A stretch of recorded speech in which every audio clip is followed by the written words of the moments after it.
नमस्कार, सुस्वागतम, वेलकम, अभिनंदन।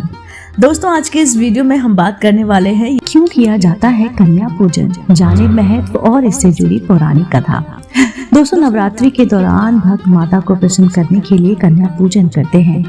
माता की पूजा में कन्या पूजन के महत्व और उनसे जुड़ी पौराणिक कथा के बारे में आज हम आपको इस वीडियो के जरिए बताने वाले हैं। दोस्तों, चैत्र नवरात्रि हो या फिर शारदीय, दोनों ही कन्या पूजन का विशेष महत्व है। नवरात्रि के दौरान व्रत रखने वाले भक्त अष्टमी या फिर नौमी तिथि को कन्या पूजन करते हैं और कन्याओं को भोजन भी कराते हैं। कन्या पूजन की ये परंपरा सदियों से चली आ रही है, लेकिन इसकी शुरुआत कैसे हुई और कन्या पूजन का महत्व क्या है, इसके बारे में आइए विस्तार से जानते हैं। साल 2024 में चैत्र नवरात्रि की शुरुआत 9 अप्रैल से हुई थी और चैत्र नवरात्रि का समापन आज यानी कि 17 अप्रैल को होगा। यानी 16 अप्रैल को अष्टमी तिथि और 17 अप्रैल को नवमी तिथि। भारत के अलग अलग राज्यों में कन्या पूजन की तिथि भी अलग अलग है। कुछ भक्त अष्टमी तो कुछ लोग नवमी के दिन कन्या पूजन करते हैं। पौराणिक शास्त्रों के अनुसार इंद्रदेव ने ब्रह्मा जी के कहने पर कन्या पूजन किया था। दरअसल इंद्रदेव देवी माँ को प्रसन्न करना चाहते थे। अपनी इच्छा को लेकर इंद्रदेव ब्रह्मा जी के पास पहुँचे और उन्हें माता दुर्गा को प्रसन्न करने का उनसे उपाय पूछा।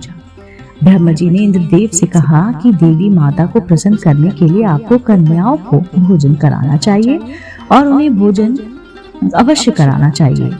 ब्रह्मा जी की सलाह के बाद इंद्रदेव ने माता की विधि विधान से पूजा करने के बाद कुंवारी कन्याओं का पूजन किया और उन्हें भोजन कराया। इंद्रदेव के सेवा भाव को देखकर माता प्रसन्न हुई और उन्हें आशीर्वाद दिया। ऐसा माना जाता है तभी से कन्या पूजन की परंपरा शुरू हुई।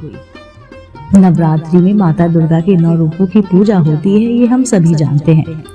पूजन में 9 कन्याओं को ही बुलाने की परंपरा है। उन्हें माता दुर्गा के 9 रूपों का प्रतीक माना जाता है। इसके साथ ही एक बटुक भी कन्याओं के साथ होना चाहिए, जो भैरव का रूप माना गया है।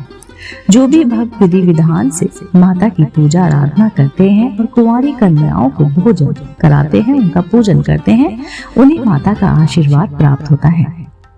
कन्या पूजन करने से माता की कृपा आप पर बनी रहती है और घर परिवार में सुख समृद्धि रहती है।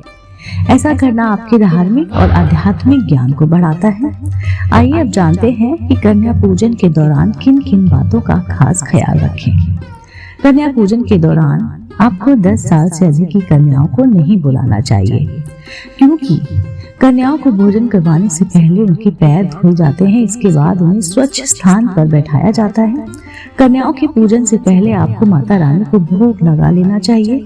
कन्या पूजन के बाद कन्याओं को हलवा, पूरी और चने खिलाने चाहिए।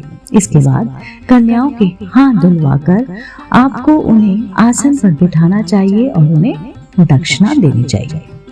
दोस्तों, उम्मीद करती हूँ आपको आज की ये वीडियो बेहद पसंद आई होगी। ऐसे ही धार्मिक पौराणिक कहानी, कथाएं, व्रत, पूजा विधि जानने, सुनने, देखने के लिए जुड़े रहिए आप अपनी पसंदीदा YouTube चैनल से। मैं फिर से उपस्थित होती हूँ। तब तक के लिए नमस्कार।